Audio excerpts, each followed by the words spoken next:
शहरातला गरीब मराठा वर्गाच्या आरक्षणाचे मराठा आरक्षण जाणीव असू द्या खरं तुम्हाला प्रत्येक सत्यातला माझा गरीब मराठा वाद बघतो आरक्षणाची प्रत्येक सत्यातला गरीब मराठा वीज तोडणारा माझ्या मराठा आरक्षणाची वाद बघतो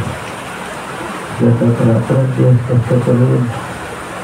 पैसे गोळा करून आई आजोबा वाद बघतो त्या आरक्षणात लेकर माझ्या लक्षात नाही छोटा मोठा व्यवसाय करणारे मराठी वाट बघत त्या आरक्षणासाठी पावसात झोडपतोय माझा मराठा इथं आंतरवाडी गरीब मराठा फडणवीस फक्त आरक्षणासाठी जात्रात लाखानं गरीब मराठी आंतरवाडी घेतो गरीबाला आरक्षण पाहिजे कोणत्याच क्षेत्रातला मराठा असतो माझा मग तो सगळ्या पक्षात असला तरी त्याला आरक्षण पाहिजे नोकरीत असला तरी पाहिजे व्यवसायात असला तरी त्याला आरक्षण पाहिजे साधारण कष्ट करणारा मराठ्याला पाहिजे वारकरी संप्रदायातल्या मराठ्याला महाराजाला आरक्षण पाहिजे स्वातंत्र्य सैनिक शहीद झालेले बांधव दिल्लीतल्या बांधवांना आरक्षण पाहिजे पोलीस असणाऱ्याला आरक्षण पाहिजे राज्यातला मराठा आरक्षणाची वाट बघतो फडणवीस माझी फक्त तुम्हाला एकच विनंती फडणवीस साहेब ते मराठी सरकारले पक्ष मी पण पक्ष आहे माझा समाज पक्ष आहे तुम्ही फक्त आमच्या उभी तिथलं 83 क्रमांकाला असलेल्या मराठा आणि कुणबी एकाचे आरक्षण द्या आम्ही सरकारला सत्य राहणार काय गरज नाही राजकारणात हे एक सांगितलं तुम्हाला दुसरं सांगतो तुमच्या हाताने तुमची सत्ता करून तुम्ही घालू नका आम्हाला फक्त आरक्षण पाहिजे आमच्या हक्काच्या मागण्या पाहिजे त्या मात्र पूर्ण करावी तुम्हाला मी शेवटची याचबरोबर मराठीचं आरक्षण द्या मुसलमानाचं आरक्षण देऊन टाका भरून ठेवा शेतकऱ्यांच्या मालाला भाव देऊ टाका त्याची कर्जमुक्ती करा शेतकऱ्यांचं आरक्षण त्यांच्या त्यांना द्या आरक्षकांचं आरक्षण त्यांच्या त्यांना द्या सरकारांचं आरक्षण त्यांच्या त्यांना द्या तरी त्यांच्या मागण्या त्या पूर्ण करा बराबरीचे प्रश्न पूर्ण करा बंजारा समाजाचा वेगळा वर्ग करायचा ते करा माझ्या पूर्वीच्या मागण्या त्याही पुऱ्या करा आता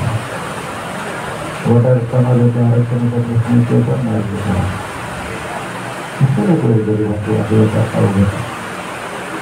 व्याख्या कोणत्या उद्देशाचे एखाद्या करायचं त्या लोकांच्या मागण्या माझी देवेंद्र विनंती सगळ्या लोकांच्या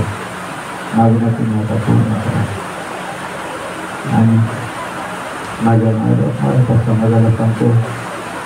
लय पाहून येऊ नका मी ठरलेले लढायला मी आरक्षण घेऊन तर मराठा समाजालाही सांगतो आणि देवेंद्र फडणवीस साहेबांनाही सांगतो मी पाणी देणार नाही विचारले घेणार नाही पण आरक्षण घ्यायचं हटणार नाही आता फडणवीस साहेब तुम्हाला एवढं शेवटचं सांगतो फडणवीस साहेब ही शब्द मात्र तुम्ही फक्त लक्षात ठेवा मराठ्यांना आरक्षण पाहिजे तुमच्या हक्काचे 200 वर्षापासून ते देऊन टाका आम्हाला काही देणं घेणार आणि दुसरं तुम्ही जर मुद्दा म्हणून दिलं नाही आरक्षण तर तुमच्या हाताने तुम्ही तुमची सत्ता घालू नका लक्षात ठेवायला देऊ शकतो आणि तुमचे तुम्हालाही सांगतो मराठी विषयाला फक्त तुम्ही करू नका आम्ही तुमच्या असा वाट बघतो तुम्ही जर आवाज उद्या फडणवीस करायचं दोघांनी जर मिली बघत केली आणि जर मराठ्यांना फसवलं कदाचित आम्हाला शंका येईल म्हणून आज बोलायला तुम्हाला फडणवीस ऐकून तुम्ही दोघांनी तिघांनी जर मिली बघत केली तर तुमच्या हातानं तुमच्या पायावर दगड पाडून घेऊ नका. तुम्हाला मी उपोषण करून सावध करतोय. पुन्हा एकदा परत साहेबांना सांगतो,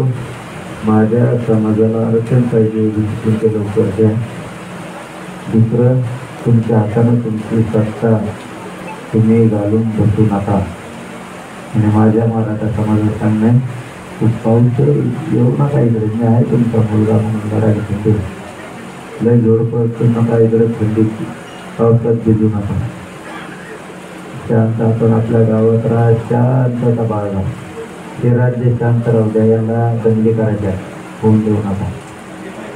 आपण आरक्षण मिळाल्यावर आपलं आंदोलन बंद झाल्यावर त्रास ज्यांनी दिला त्यांचा हिशोब करणार, त्रास झालेल्याचा बदला घेणार आपण.